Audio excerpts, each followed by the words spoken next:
Dan untuk membahasnya pemirsa, kami sudah terhubung bersama dengan dua orang narasumber, ada pengamat politik Adi Praitno dan juga Henry Satrio. Selamat petang semuanya.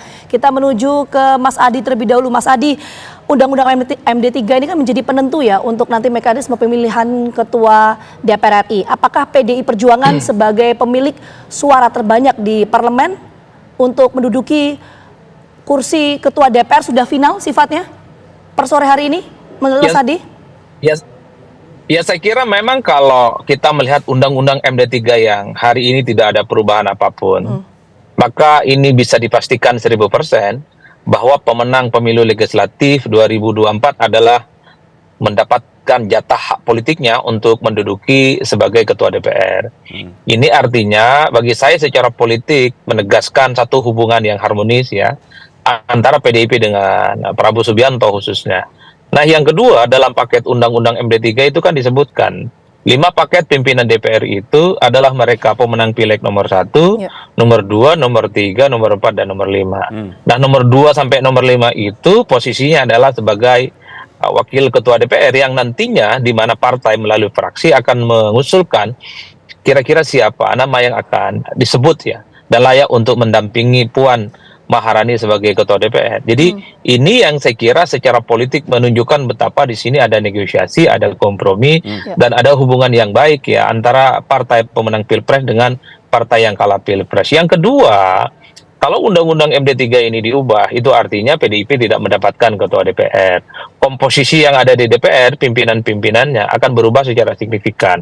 Ini terjadi dulu waktu Pileg 2014. Saat itu PDIP sebagai partai pemenang Pilpres sekaligus sebagai pemenang Pileg tidak otomatis mendapatkan jatah kedua DPR karena Undang-Undang MD3 saat itu diubah secara total, diubah secara drastis, terutama partai politik yang menguasai parlemen yang mendukung Prabowo Subianto yang notabene-nya kalah dalam Pilpres.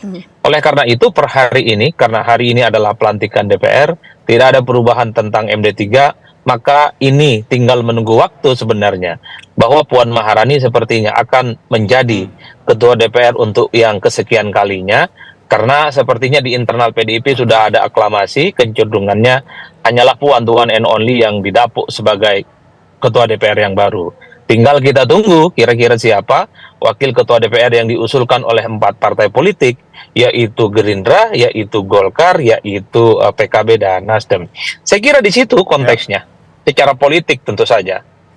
Baik, kita ke Bang Henry Satrio, ke Bang Hensat. Bang Hensat, ini kan tadi kita sebut nama ya. Jadi Ketua Badan Anggaran DPR RI periode 2019-2024, Said Abdullah mengungkap paket nama nih, udah ada paket namanya nih. Saya bacakan.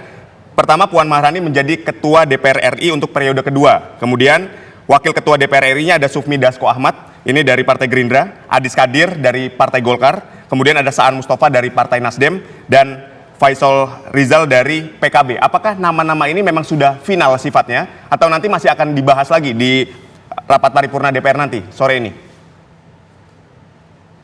Ya, bisa saja itu dibahas lagi, tapi kan nama-nama itu sudah mencerminkan nama-nama yang memang dekat dengan ketua partai masing-masing. Yang kita bahas misalnya Golkar, itu jelas Adis Kadir adalah orang yang sangat dekat dengan Bahlil Lahadalia ya, ketua umum Golkar. Mas Hensat? Orang-orang dekat partai politiknya.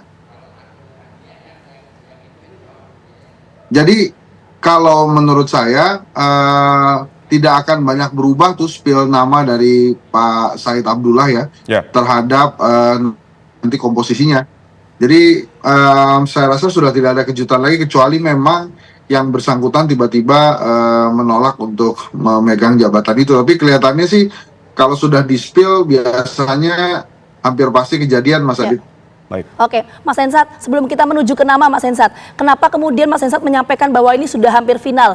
Apakah misalnya potensi pada tahun 2014 ketika itu PDI Perjuangan menjadi pemenang legislatif di Senayan, tapi yang menduduki kursi DPR RI adalah Partai Golkar? Kenapa kemungkinan itu kecil terjadi untuk sekarang? Ya, kemesraan demi kemesraan itu kan terjadi ya. Kita tadi lihat juga bagaimana Pak Prabowo sangat mesra dengan Puan Maharani berjalan di DPR gitu. Kemudian yang kedua adalah kalau mau diubah sebelum pelantikan, Mbak. Jadi sebelum ada gegap gempita hari ini, nah itu biasanya sudah dilakukan peraturan-peraturan perubahan MD3 lagi yang membuat orang-orang di DPR itu tidak lagi kisruh karena yang dijalankan hanya peraturan perundang-undangan yang sudah disepakati gitu. Nah per hari ini bahkan tadi kan Bang Dasko sudah menyampaikan bahwa tidak ada perubahan MD3, jadi artinya memang ini adalah bagian dari kesepakatan politik. Politik itu kan semuanya tentang kesepakatan pemegang kekuasaan aja. Jadi kalau hari ini kita lihat kesepakatannya adalah DPR tetap menjadi miliknya atau ketua DPR tetap menjadi milik PDI Perjuangan, ya maka itulah kesepakatan yang terjadi. Nah tinggal nanti kita lihat saja kesepakatan-kesepakatan selanjutnya yang terkait dengan pemimpin-pemimpin kementerian atau para menteri. Dan ini sih biasa saja terjadi per hari ini gitu. Hanya saja kalau kita lihat dari komposisi nama yang tadi, saya juga yakin sulit untuk berubah itu karena orang-orangnya memang orang-orang yang dekat dengan ketum partai akhir-akhir ini gitu. Kecuali waktu itu ketum Golkarnya masih Erlangga Hartarto. Nah itu mungkin bukan Adis Kadir yang ada di situ, tapi kan sekarang ketuanya sudah Bahlil ya.